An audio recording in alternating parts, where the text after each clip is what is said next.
बोले शंकर भगवान की जय। श्री परमात्मने नमः। कपूर गौरम करुणावतारम संसार सारम भुजगेंद्रहारम सदा वसंतम हृदयारविंदे भवम भवानी सहितं नमामि।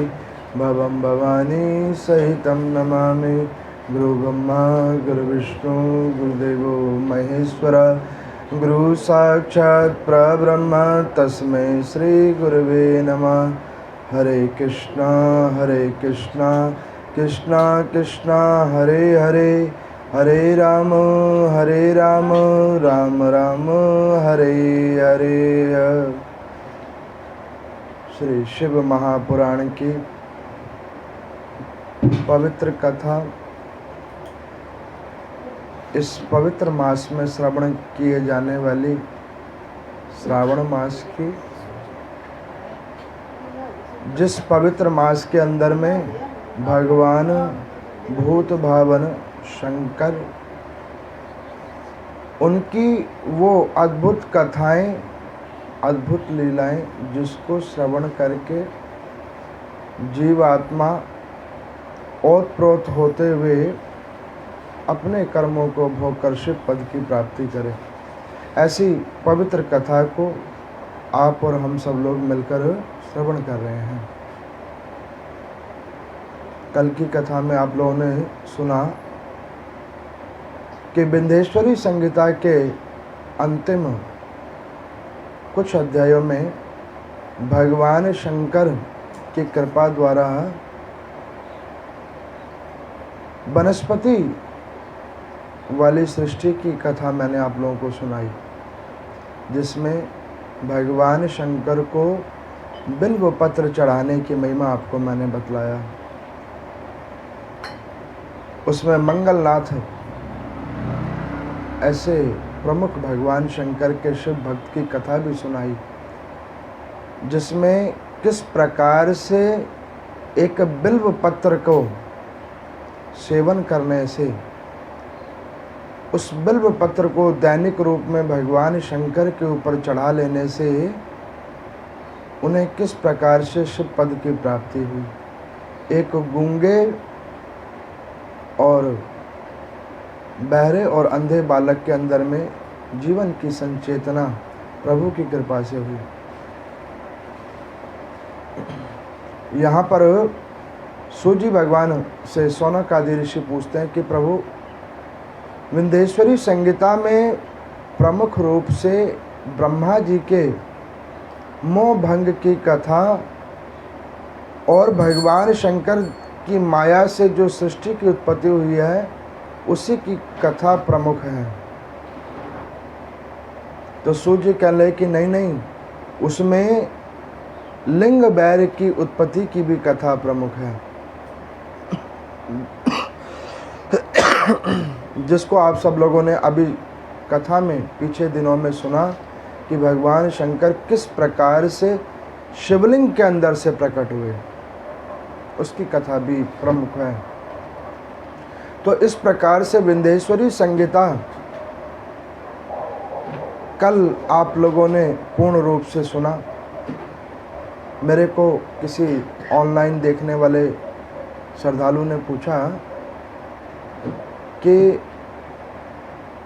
जो विंध्येश्वरी संहिता है, उस विंध्येश्वरी संहिता के अंदर में भगवान शंकर का क्या मूल तत्व है। तो मैं आपको बतलाऊं कि भगवान शंकर का मूल तत्व पूरा पुराण ही है। कोई भी खंड, कोई भी संहिता बड़ा और छोटा नहीं है, सबकी अपनी महिमा है। अब यहाँ पर मैं सूर्य जी से सौनक आदि ऋषियों ने पूछा कि प्रभु कृपा करके हमें ये बतलाएं कि इस विंध्येश्वरी संहिता के बाद में वेद व्यास जी ने और कौन सी संहिता लिखी। तो यहाँ पर में सूर्य कहते हैं कि रुद्र संहिता। उस रुद्र संहिता के अंदर में भगवान शंकर के पावन जीवन का चरित्र है। किस प्रकार से भगवान शंकर अपने गणों के साथ, अपने परिवार के साथ इस पृथ्वी की सृजन के कार्य में अपने आप को संलग्न रखते हैं, उसकी पावन कथा है। इस रुद्र संगीता में 3 खंड हैं, सती खंड, पार्वती खंड, कुमार खंड। ये भगवान शंकर का पूरा परिवार है रुद्र संगीता। और इसमें भगवान शंकर के उन स्नेही भक्तों का भी ये खंड है जिसको प्रभु मन से लगाकर अपने हृदय में स्थान देते हैं। देखो, 2 प्रकार से भगवान की पूजा होती है। एक, हम भगवान की ऐसी पूजा करें कि भगवान का वास हमारे हृदय में हो, और दूसरा, हमारी पूजा में इतने भाव शुद्ध हों कि परमात्मा के हृदय में हम वास करें। मान के चलो, कोई व्यक्ति दैनिक रूप में पूजा करे भगवान की, लेकिन पूजा के करने के बाद भी अगर उसकी आत्मा पवित्र ना हो, आत्मा में नाना प्रकार के संशय घूमते हों, तो वो पूजा फलित नहीं होती। आप अपना दैनिक कर्म कर रहे हैं बस। लेकिन एक व्यक्ति भगवान की पूजा करे और वो ज़्यादा कुछ ना करे, बस थोड़े बहुत वस्तु में भी उसके भाव जागृत हो जाएं, तो वो परमात्मा को स्वीकार्य हो जाता है। ये शिव महापुराण की कथा कहती है। तो यहाँ पर मैं सूत जी कहते हैं कि हे शौनक आदि ऋषियों, मेरे पूज्य गुरुदेव भगवान वेद व्यास जी, उनसे फिर मैंने पूछा था कि प्रभु, रुद्र संगीता में प्रथम 8 अध्यायों के अंदर में किसकी कथा आपने अपनी रचना में लिखा? तो यहाँ पर वो कहने लगे कि देखो, भगवान शंकर ने जब युगों का निर्माण कर दिया, सृष्टि का निर्माण किया, भगवान शंकर की माया से सृष्टि का निर्माण जब हो गया, श्रीमन नारायण भगवान को सृजन का कार्य मिल गया, ब्रह्मा जी को रचना का कार्य मिला, और भगवान शंकर ने उसे संपन्न करने का कार्य अपने हाथ में लिया। तो यहाँ पर में उन्होंने जीव आत्माओं के अंदर में कर्म कैसे भोगे जाएं, उसकी सृष्टि बनाई, और कर्म को भोगने के लिए उन्होंने पृथ्वी पे माया की संरचना की। माया के अंदर में काम, क्रोध, मोह, लोभ, इनको उत्पन्न किया, और वो हर जीवात्मा के अंदर में उसका प्रवेश करवाया। तो यहाँ पर सूर्य कहते हैं कि आप अपने सिद्ध कर्मों से, गुरुजनों के कृपा आशीर्वाद से जीवन में सब कुछ प्राप्त कर सकते हैं, सिवाय माया के। क्योंकि माया एक ऐसी भगवान की लीला है जिसके अंदर में पढ़कर स्वयं ब्रह्मा आदियों का भी ज्ञान विवेक खत्म हो जाता है। अब इस बात को सुनकर सूत जी ने कहा कि प्रभु, ब्रह्मा जी के मोह भंग की कथा तो आपने सुनाई, क्या भगवान का कोई ऐसा साधक जिसने भगवान की खूब आराधना की हो और उसके ऊपर भी माया चढ़ गई हो, ऐसी कोई कथा हो? तो उन्होंने कहा बिल्कुल है। अब हम आपको वो कथा सुनाते हैं कि जो स्वयं ही श्रीमन नारायण के मन हैं, उनके ऊपर भी भगवान की माया चढ़ गई। अब इतनी कथा हो लेने के बाद में यहाँ पर वेद व्यास जी सूत जी को कह रहे हैं कि देखो, एक कल्प बीत जाने के बाद में, ब्रह्मा जी के सृजन होने के बाद में, ब्रह्मा जी के शरीर से 11 ओजस और मानस संत निकले, उनके पुत्र निकले। जो स्वयं ब्रह्म हैं, वो ब्रह्मा जी ही हैं एक तरीके के। उनमें से श्रेष्ठ है नारद जी, जो श्रीमन नारायण भगवान के मन हैं। अब नारद जी ने पूरे जीवन कल्पों में केवल परमात्मा का नाम संकीर्तन किया है। इतना नाम संकीर्तन करना कोई आसान बात नहीं है जितना नारद जी ने किया है। उठते बैठते सोते हम लोग थोड़ी बहुत पूजा करके मन में ये सोचते हैं कि परमात्मा हमें ये नहीं दे रहे हैं, पता नहीं प्रभु से हमें ये कब प्राप्त होगा। लेकिन जिन्होंने पूरा जीवन, और वो भी एक जीवन नहीं कई जीवन, परमात्मा को समर्पित किया है, वो कोई प्रकार का भाव नहीं रखते, जभी तो वो भगवान श्रीमन नारायण के मन हैं। हमारी पूजा और श्रेष्ठ वैष्णव जनों की पूजा में केवल यही फर्क है। हम पूजा करते हैं अपनी कामनाओं की पूर्ति के लिए, और जो सच्चा वैष्णव है वो पूजा करता है परमात्मा के लिए। यही फर्क है।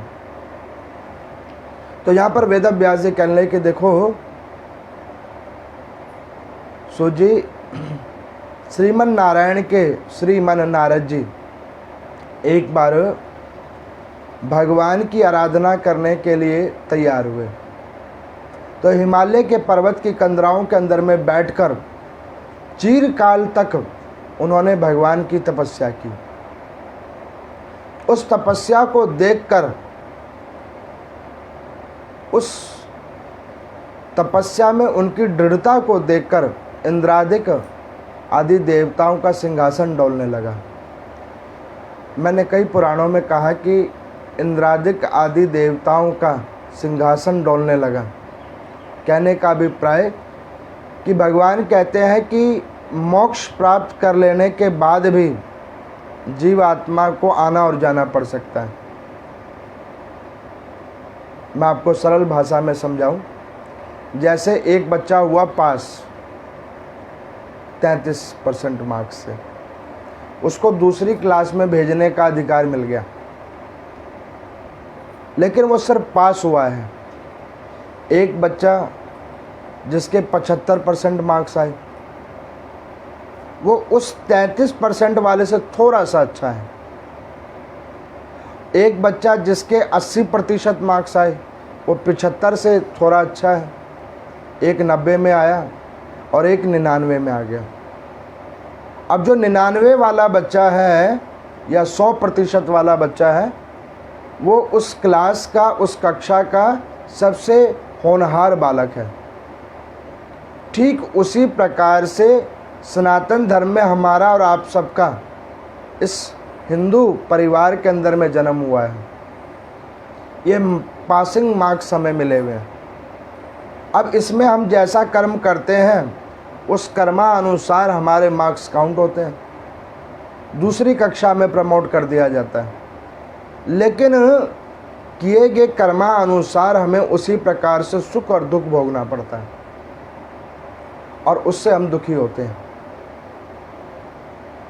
तो यहाँ पर मैं सूजी कहते हैं कि देखो, चिरकाल तक साधना करने के बाद में इंद्रादिक देवताओं को भय हो गया कि नारद मुनि इतनी तपस्या क्यों कर रहे हैं, क्या इन्हें मेरे सिंहासन को लेने की चिंता है, क्या ये मेरा राज्य लेना चाहते हैं। एक भयभीत व्यक्ति सदैव अपनी ही भय को सोचता है। आप देखो, मंदिर में सब लोग पूजा करते हैं और सबसे पहले भगवान को क्या कहते हैं कि हे भगवान, आप मेरा ये काम कर देना, हे भगवान मुझे ये दे देना। जिससे वो भयभीत है वही जाकर पहले भगवान के आगे मांगता है। और उस चक्कर में क्या होता है कि परमात्मा के प्रति उसके भाव जो हैं वो पूर्ण रूप से प्रकट होते हैं कि नहीं होते हैं, लेकिन उसका भय पहले प्रकट हो जाता है। और जहाँ पे भय उत्पन्न हो जाता है वहाँ पे परमात्मा का वास नहीं होता। क्योंकि मैंने कई बार कथाओं में कहा है कि परमात्मा का वास केवल और केवल प्रेम में है। भाव के अंदर परमात्मा का वास है। अब यहाँ पर नारद जी की ऐसी तपस्या को देखकर इंद्रादिक देवता भयभीत होकर उन्होंने कामदेव और रति को कहा कि जाओ और इस नारद जी की तपस्या को भंग कर दो। अब वो कामदेव और रति गए।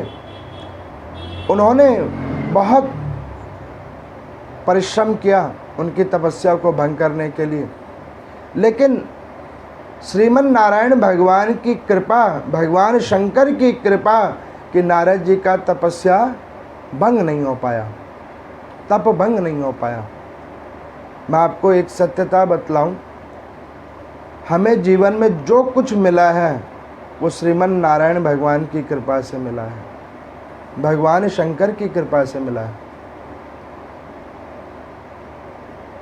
एक मंदिर में एक श्रद्धालु आती है सेवा करने के लिए।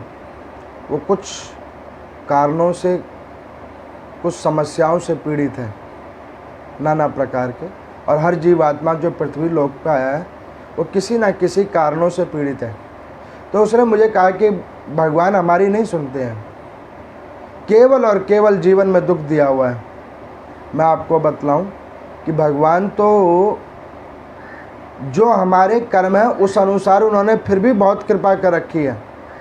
मानव शरीर तो दिया है, सोचने की बुद्धि तो दी है, अरे कम से कम चलने फिरने योग्य भी तो छोड़ा हुआ है, एक परिवार तो दिया हुआ है। अरे जाकर देखो उनको जिसको परमात्मा ने उस लायक भी नहीं छोड़ा है, उसके कर्मानुसार, उससे आप बहुत अच्छे हो।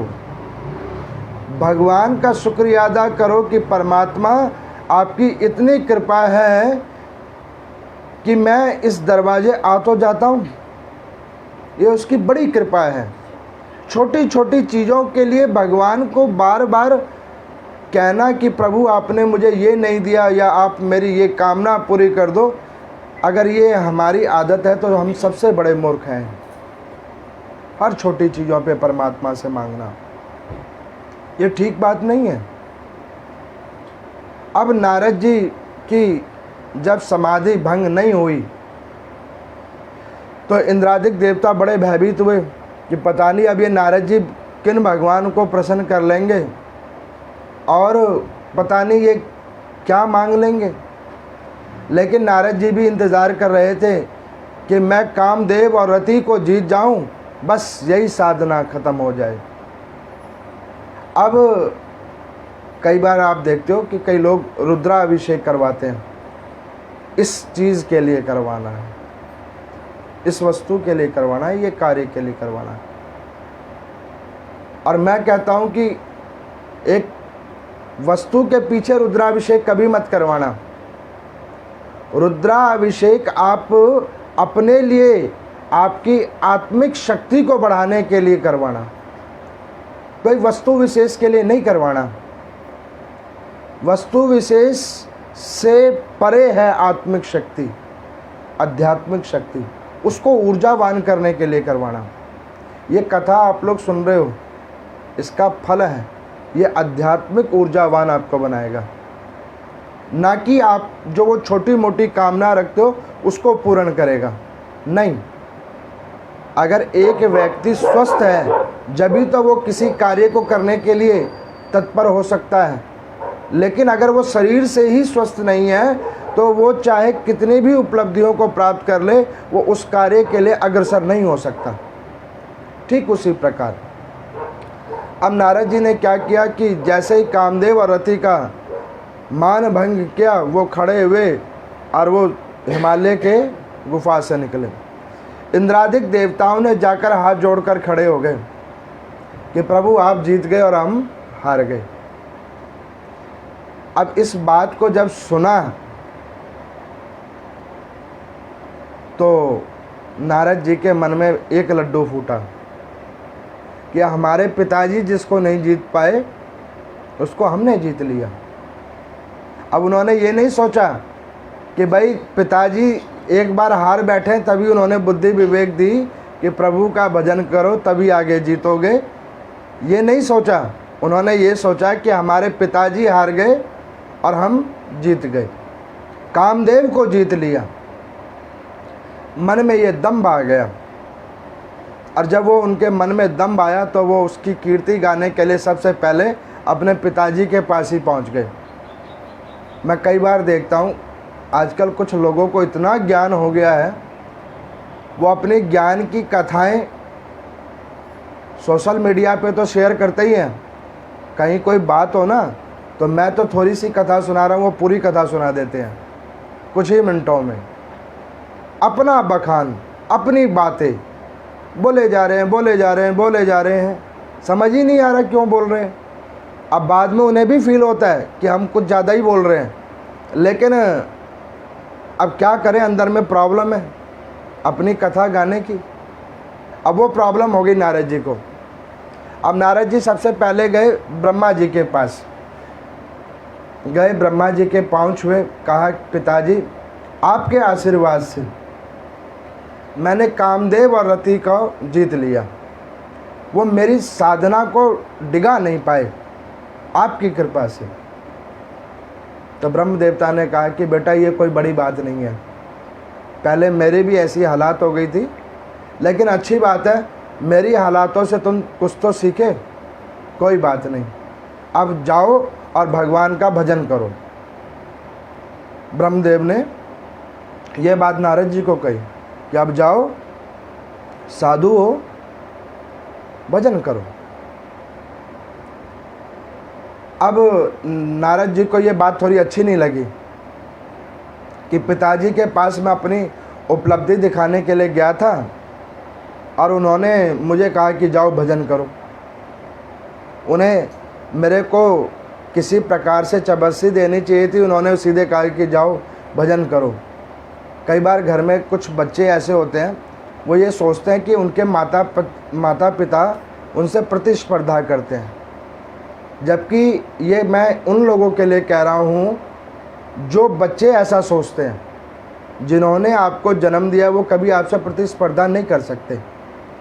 उन्हें खुशी होती है कि हमसे भी आगे हमारा बच्चा हो गया। एक सार्थक गुरु प्रसन्न होता है कि उसका शिष्य उससे भी आगे हो गया।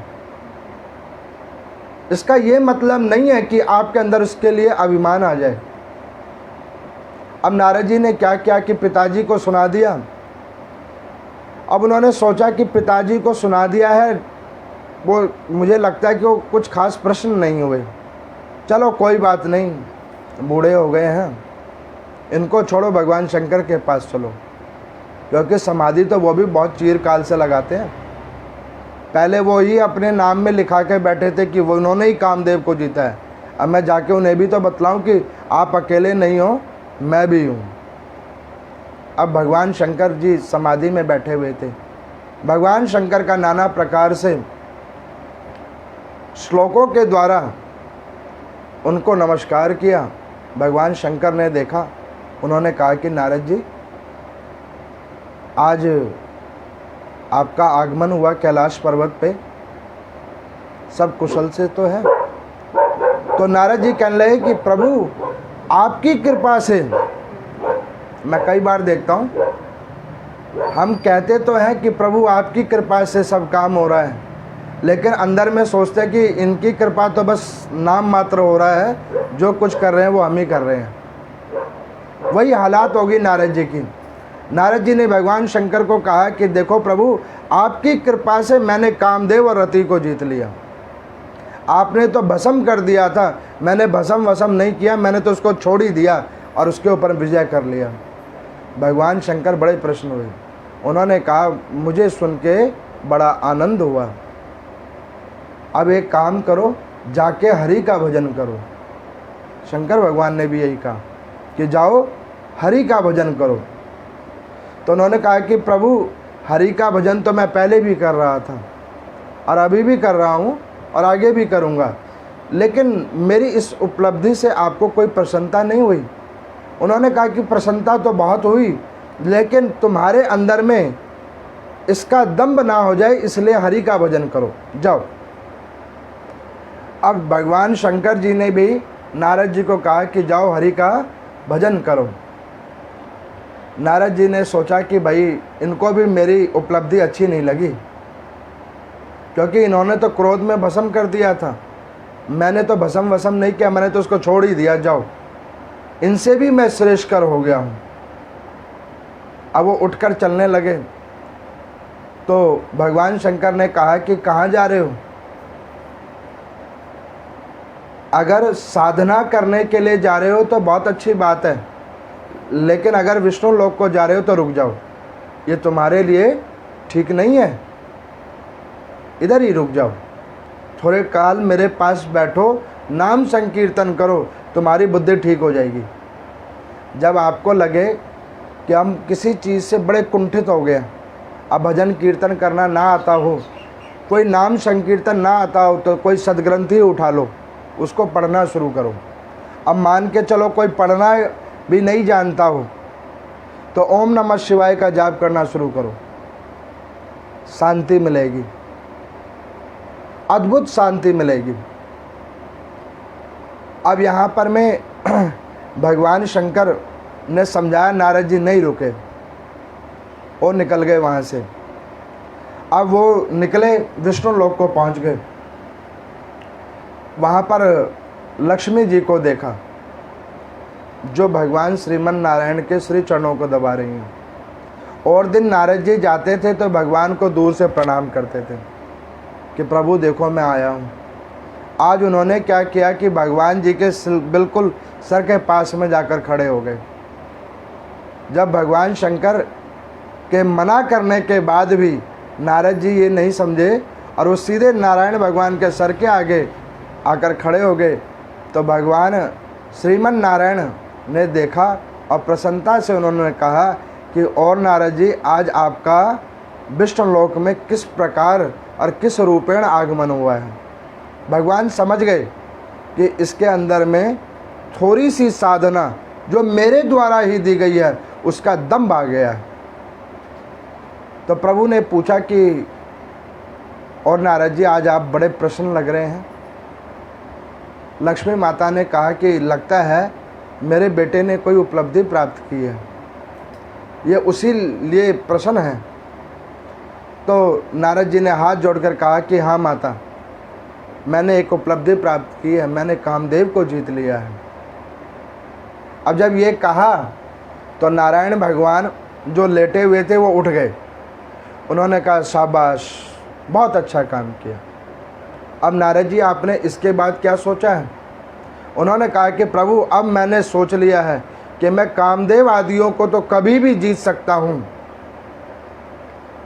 अब मैं साधना की उस चरम सीमा पे पहुँच चुका हूँ जहाँ पर आप लोग बैठे हुए हैं।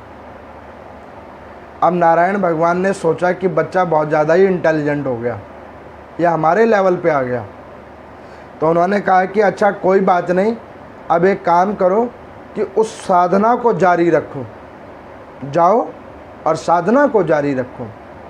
अब नारद जी ने सोचा कि प्रभु को भी मेरी बात अच्छी नहीं लगी, वो थोड़ा सा शाबाशी देकर और मुझे कहते जाओ साधना करो।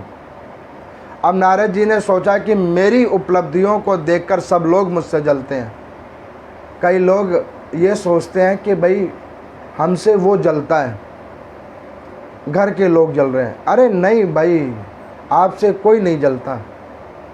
आपके अपने ही कर्म बढ़ और घट जाते हैं तो आप दुखी हो जाते हो। जलता वलता कोई नहीं है और कोई किसी का कुछ बिगाड़ नहीं सकता अगर परमात्मा की कृपा आपके साथ है। अब नारद जी को लगा कि सब मुझसे जल रहे हैं, प्रभु भी जल रहे हैं, तो छोड़ो, इन लोगों के पास जाने की कोई ज़रूरत नहीं है। अब वो नीचे उतर के आने लगे कि भाई अपनी कुटिया हिमालय के पर्वत के ऊपर ही बसाएंगे। अब वहाँ से जब वो चलने लगे तो श्रीमन नारायण भगवान के द्वारपाल खड़े थे। उन्होंने कहा कि क्या हो गया नारद जी, आज आप रुके नहीं? और दिन तो भगवान के आगे आते थे, 2 मिनट भजन सुनाते थे, आज ऐसे ही जा रहे हो, क्या बात है? उन्होंने कहा कि भगवान का भजन कीर्तन भी एक माया है। प्रभु ने ये एक माया रच रखी है, उसके अंदर जीवात्मा आता है, प्रभु का ही भजन करता है और प्रभु से ही प्राप्त करता है और अंत में प्रभु में ही मिल जाता है। ये एक माया है। तो द्वारपालों ने कहा कि नारद जी, ये माया अच्छी नहीं है क्या? परमात्मा से ही आए हो, परमात्मा में ही चले जाओगे? उन्होंने कहा कि नहीं, फिर व्यक्ति का अपना व्यक्तित्व क्या होगा? अब इस बात को जब नारायण भगवान ने सुना तो वो हंसने लगे। लक्ष्मी जी ने पूछा कि प्रभु आप हंस क्यों रहे हो? उन्होंने कहा कि बच्चा बहुत ज़्यादा समझदार हो गया। कोई बात नहीं, अभी इस बच्चे की बुद्धि को ठिकाने लगाते हैं। अब नारद जी जैसे ही वहाँ से निकले, हिमालय की कंदराओं में चलने लगे, तो उन्होंने क्या देखा कि एक सुंदर राज्य बन गया। उस राज्य के बाहर में एक सुंदर सी कन्या की फोटो लगी हुई है। अब उस कन्या की फोटो को देखकर नारद जी का ज्ञान विवेक सब साफ। उन्होंने कहा कि ऐसी सुंदर जनानी, ऐसा तो हमने कभी जीवन में नहीं देखा था। ये अब अभी नारद जी ये भी तो सोच सकते थे कि इसी रास्ते से आए थे, तब ये राज्य महल कुछ भी नहीं था, और इतनी जल्दी ये राज्य आ कहाँ से गया, और आ गया तो इतनी जल्दी उसमें कन्या कैसे आ गई। अब आप गौर करो, जब परमात्मा के घर से हम आए थे तो खाली हाथ ही आए थे, कुछ नहीं था।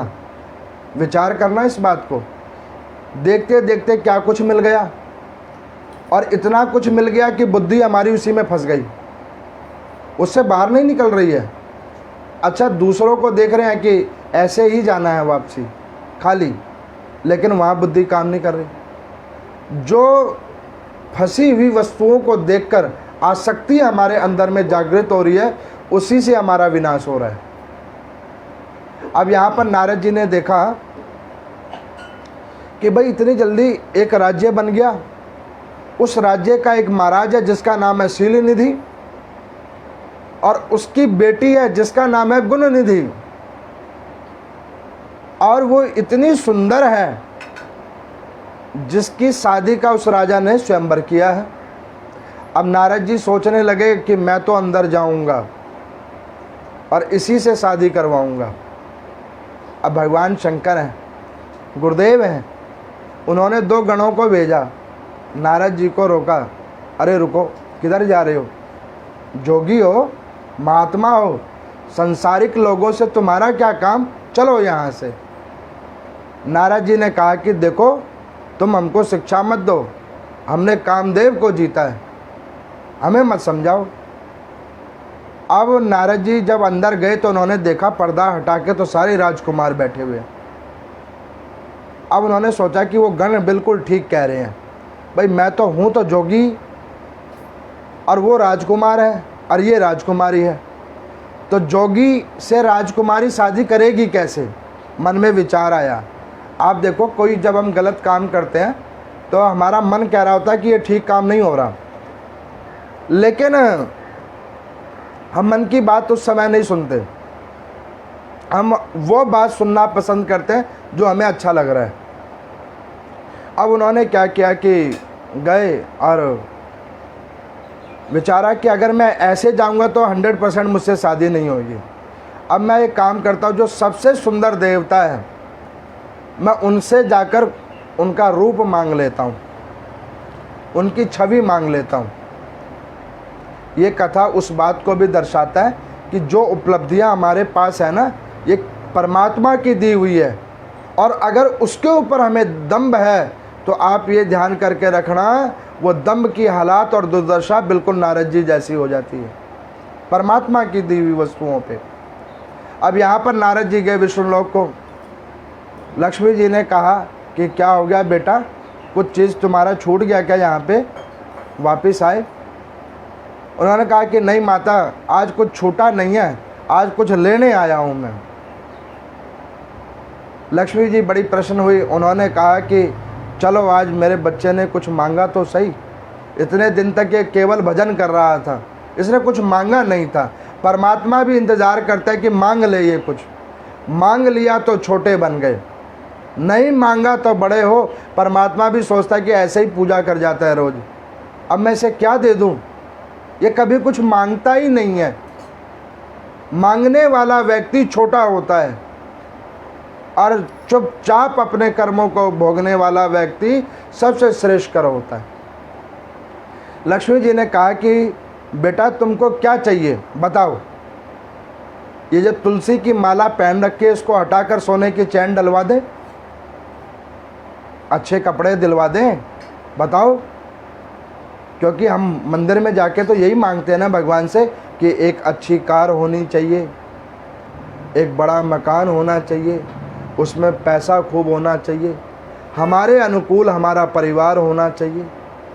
और ये नहीं जानते कि वो कार भी किसी काम की नहीं, पैसा किसी काम का नहीं, और परिवार तो पहले चाहते हैं कि आप जगह छोड़ें तो हमारी जगह बन जाए, मेहनत आप करो गद्दी पे कोई और बैठ जाए। अब यहाँ पर में नारद जी ने जब कहा तो उन्होंने कहा कि माता मुझे ये सब नहीं चाहिए, ये सोने की चैन चून नहीं चाहिए। तो भगवान हंसकर बोले क्या चाहिए तुमको? उन्होंने कहा कि प्रभु मैंने इतने साल आपका निस्वार्थ भजन किया, मुझे आपकी तरह सुंदर बनना है, आप अपना रूप दे दो। भगवान ने कहा कि इसका क्या करोगे?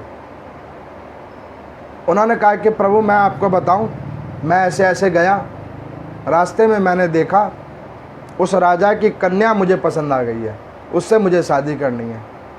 भगवान विष्णु कहने लगे कि बेटा वो करके क्या करोगे?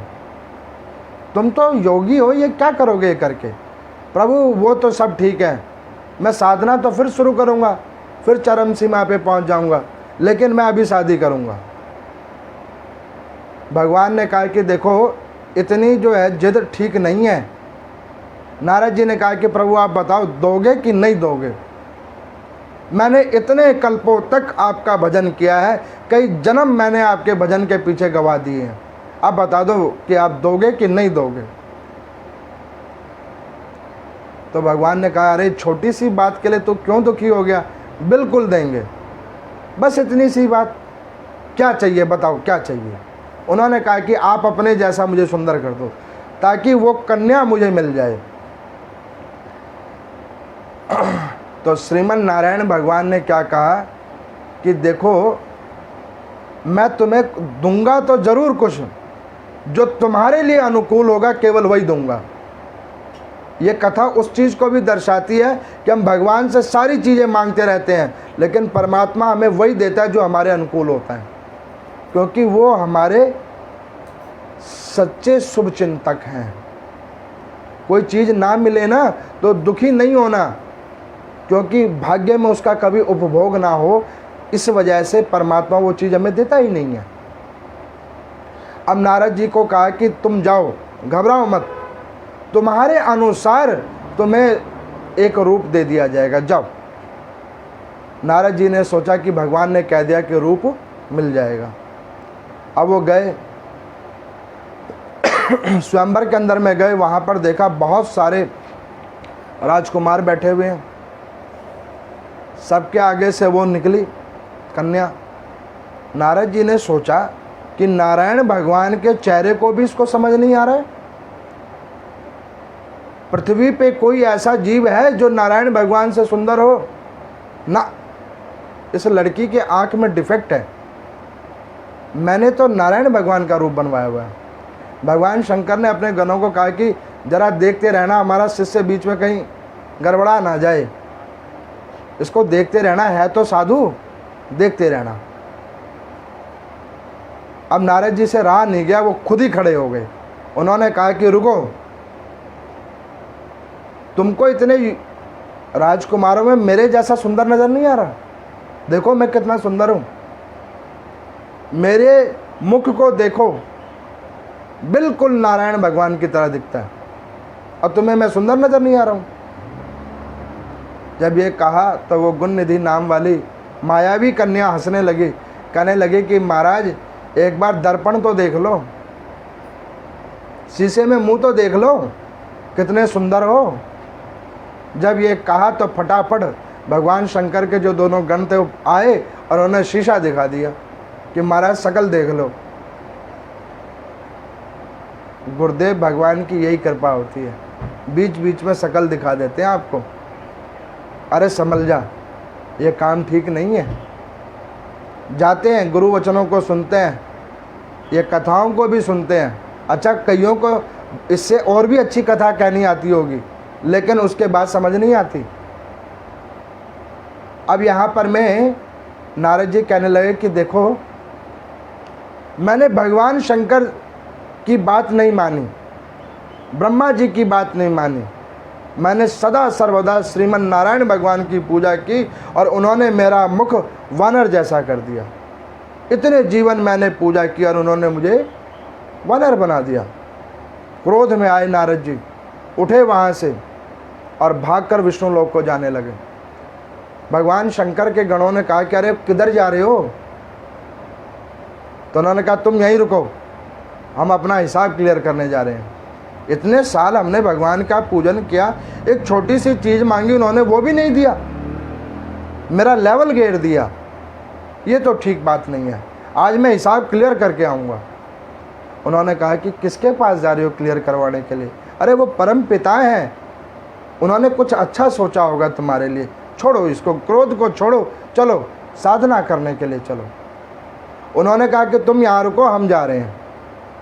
अब वो अंदर में गए, जाते के साथ नारायण भगवान को देखा और प्रभु वहाँ पे हंस रहे थे। अब प्रभु नारद जी को देख के हंस नहीं रहे थे, वो प्रभु इसलिए हंस रहे थे कि अच्छा हुआ मेरा बच्चा उस माया से छूटकर डायरेक्ट आ गया, वो इसलिए हंस रहे थे। नारद जी को कुछ समझ नहीं आया, उठाया पाँव और श्रीमन नारायण भगवान के छाती पे पैर मारा। जैसे छाती पे पैर लगा, भगवान हाथ जोड़कर खड़े हो गए। जैसे ही भगवान हाथ जोड़कर खड़े हुए, अब नारद जी की बुद्धि खुली। अरे ये मैंने क्या कर दिया? जिसको पाने के लिए मैंने कई जीवन गवा दिए, उसको मैंने पाँव से मार दिया। आदमी को पश्चाताप होता है कब? जब वो वेंटिलेटर पे पहुंच जाता है, तब कि भाई ये क्या कर दिया मैंने, किसके पीछे मैं इतना करता रहा, किसके लिए मैं इतना मांगता रहा, कौन कौन से पाप कर्म किए और रिजल्ट क्या मिला? Double zero. अब नारद जी को जब बुद्धि खुली कि ये मैंने बहुत गलत काम कर दिया, परमात्मा के ऊपर मैंने पांव उठाया और फिर भी परमात्मा हाथ जोड़ के खड़े हैं, मुझसे बड़ा पापी कोई नहीं है। अब नारद जी ने जब ये सोचा तो बड़ा दुख हुआ, बहुत दुख हुआ। अब बहुत दुख हुआ तो नारायण भगवान ने कहा कि नारद जी दुखी मत हो, दुखी मत हो।